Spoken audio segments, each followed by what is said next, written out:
A showdown in the global trade war is looming on July 6th, when the U.S. will announce tariffs on Chinese goods.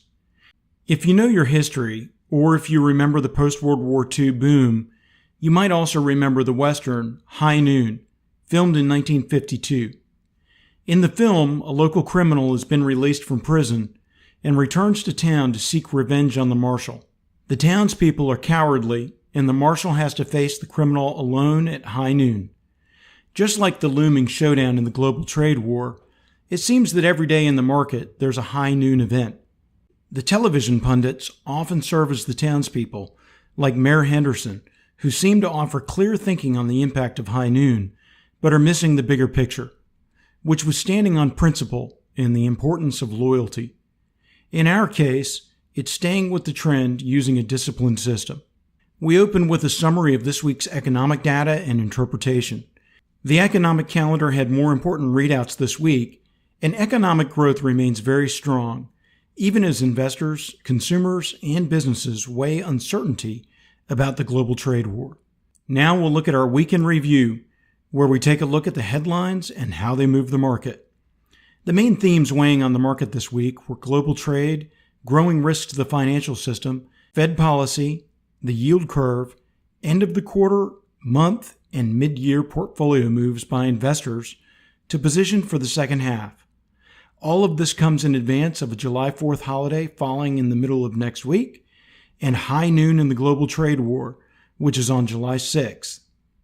On July 6th, the U.S. rolls out tariffs on $34 billion in Chinese goods, and the Chinese will have a chance to fire back.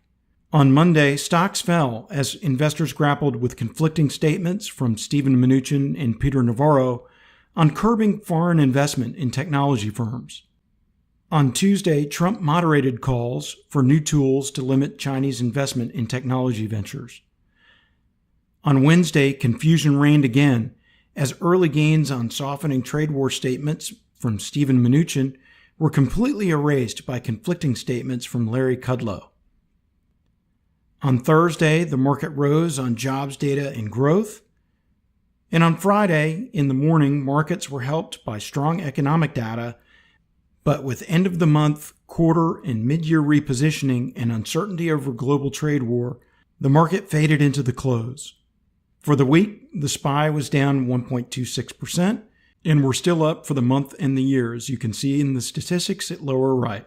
Now we'll switch gears and start looking at indicators and charts to answer the question, how will we handle high noon in the global trade war? To answer that question, we have to know what our investment horizon is.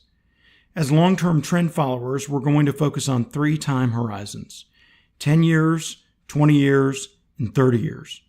If you're a regular viewer, you'll recognize this chart. Long periods of consolidation in the market are followed by long uptrends. Our goal is to stay with the trend as long as possible, which means we have to distinguish between the end of the trend and every single high noon concern in the market. If you look at the upper right of the chart, you see that after emerging from a long period of consolidation, we're once again in an uptrend. Now let's remove the uptrend so that you can put the concerns of the day in the context of the bigger picture. As you can see in the upper right here in this small gold box, we're in another period where the market needed to consolidate its gains, and there's uncertainty about the outcome of the global trade war. We could break up or down out of the box. We don't know which way it will break, and we don't need to. If we break up, we'll see it on the chart and the uptrend will resume. Looking at the pattern going back to 1928, this seems like the likeliest path. The chart has a bias to the upper right, which is where we are now. If we break down, we'll see that on the chart as well. If your time horizon is a decade or more, and you have positions that are a few years old, you're watching and waiting. If you're thinking about putting new money to work, you're waiting as well. Success in facing the current high noon comes from your investment horizon and using a disciplined system to stay with the trend. Let's look at our goals and horizon in more detail. We have 2 main goals: maximize return and minimize drawdowns. Simple. To maximize return, we need to diversify, but we also need to invest in the best performing asset classes. Stocks always beat bonds, and we'll look at the cost of diversifying with bonds. There are two main ways to beat the market: value investing and momentum investing. In a way, value investing is betting that a stock price has overshot the true value of the stock to the downside. In other words, they're betting that the momentum to the downside is going to reverse. In some ways, they're trying to catch falling knives. That isn't to say that there aren't people who are very good at value investing. We often invest in fallen sectors that are showing momentum to the upside, which brings us back to our strategy.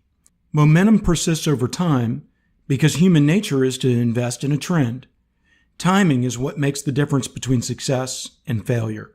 We recently tweeted a link to this paper on the empirical evidence for momentum over 212 years. You can Google our handle @CaliberCap in the lower left-hand corner or Google the authors. Our time horizon is also important. Returns increase over time, but as we'll show, this doesn't mean you should buy and hold for arbitrary periods.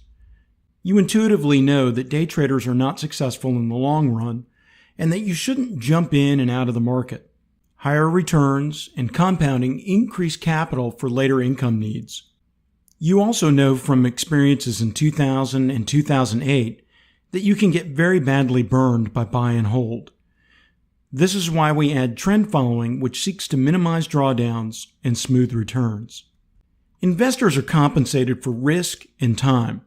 Stocks have more risk and offer higher returns, while bonds, especially 10-year treasuries, are low risk with low return. The argument for bonds is portfolio diversification.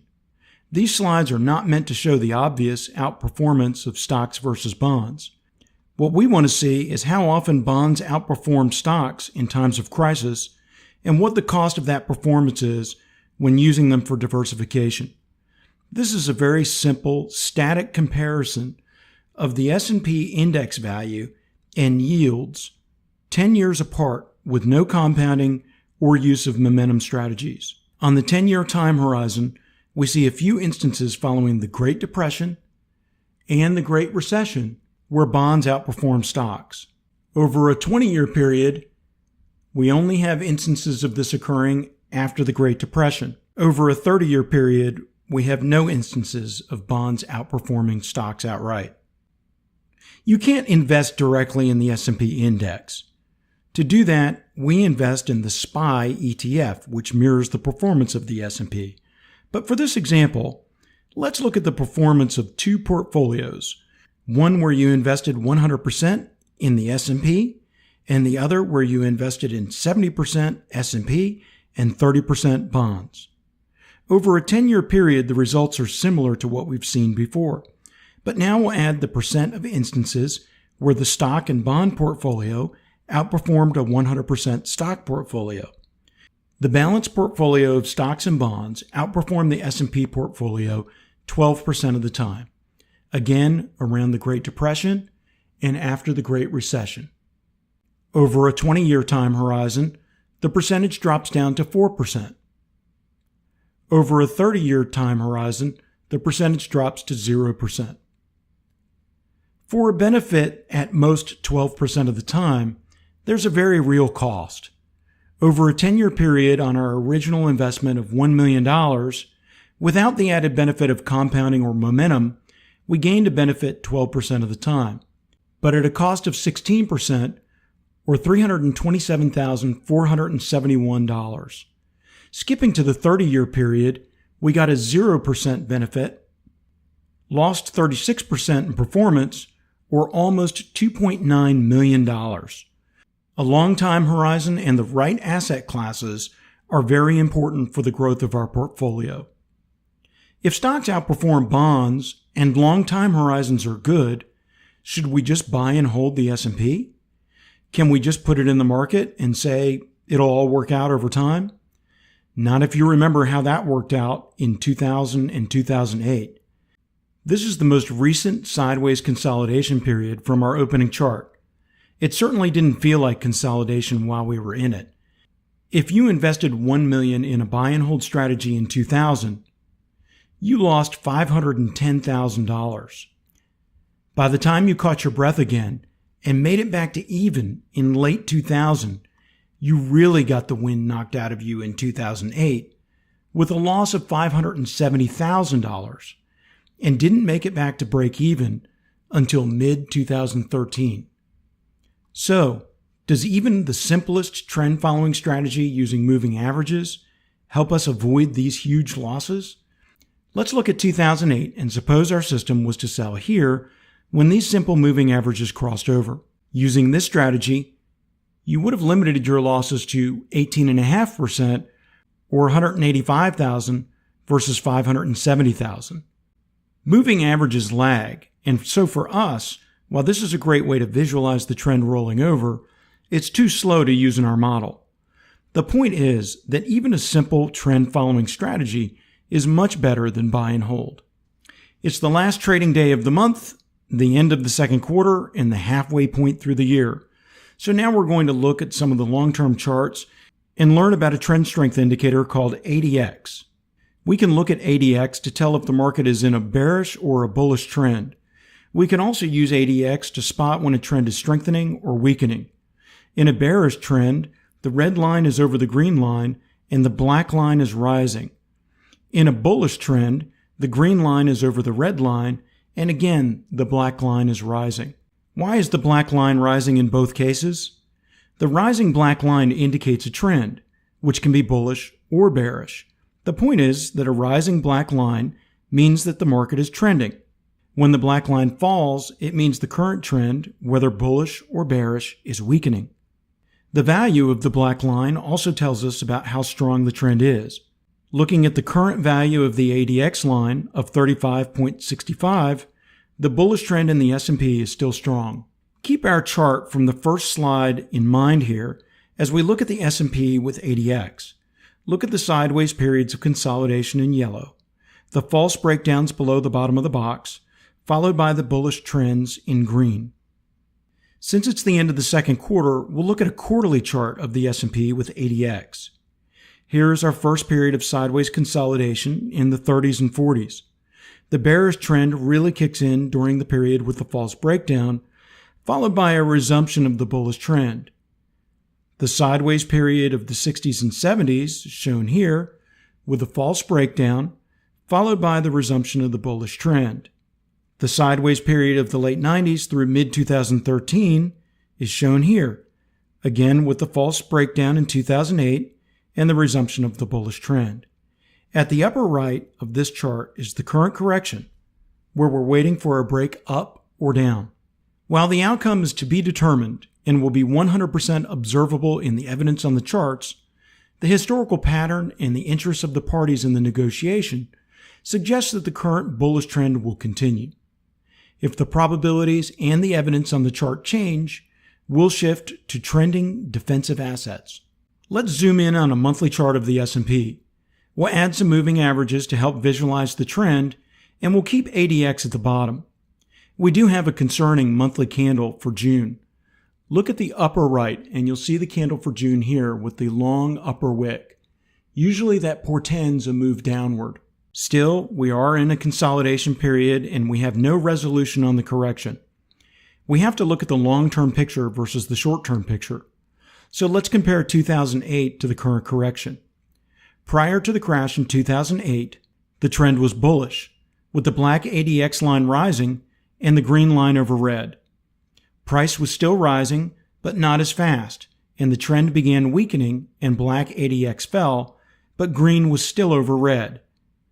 In advance of the wheels falling off, the red line began to rise, and things really began to go downhill fast when ADX began to rise and the red line crossed on top of the green line. What do we have today? We have a correction in the upper right. This is causing a flat ADX line, with green still above red, green showing a rise, and red falling, not rising. Our ADX value of 35.65, as we showed in the previous chart, still indicates a strong bullish trend. Now we'll look at a chart of the IWM, the ETF for the Russell 2000 or the small caps, which is 92% correlated with the S&P. Short term, again, we have a concerning candle for June on the upper right-hand side of the chart. We see that the moving averages all have a positive slope, and are in a bullish configuration. If we compare to 2008, we see that the black ADX line is up, green is above red, and green is rising, and red is falling. Now we'll look at the NASDAQ ETF, or the triple Qs, and we see the same thing. Concerning candle for June, moving averages all positive, and ADX indicating a much stronger trend. Last, we'll look at a daily chart. We do want to see continuity across monthly, daily, and weekly time frames, but remember, you can't manage a long-term investment horizon solely on a daily chart. We're still in consolidation from late January.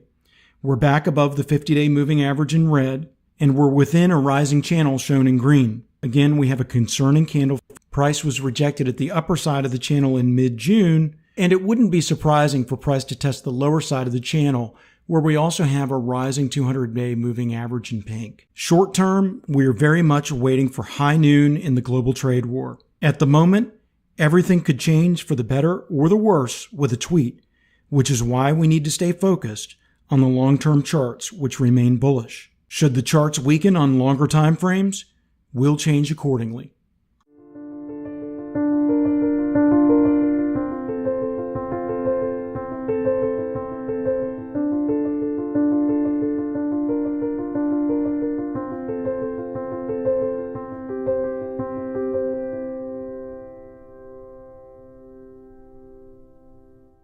The information in this video cannot address the specific investment objectives, financial situation, or particular needs of any viewer. The information presented is solely for informational purposes and is not a solicitation or offer to buy or sell any security or financial instrument. None of the information in this video should be taken as investment advice. Any opinions expressed in this video are subject to change without notice. Caliber Capital Management, LLC, or KCM, is not under any obligation to update or keep the information contained in this video current. KCM, its officers, employees, or clients may have an interest in the securities, related securities, or derivatives of the securities referred to in this video. KCM accepts no liability whatsoever from any loss or damage of any kind arising out of the use of all or any part of this material. KCM recommends that you consult with a licensed and qualified professional before undertaking any investment decision.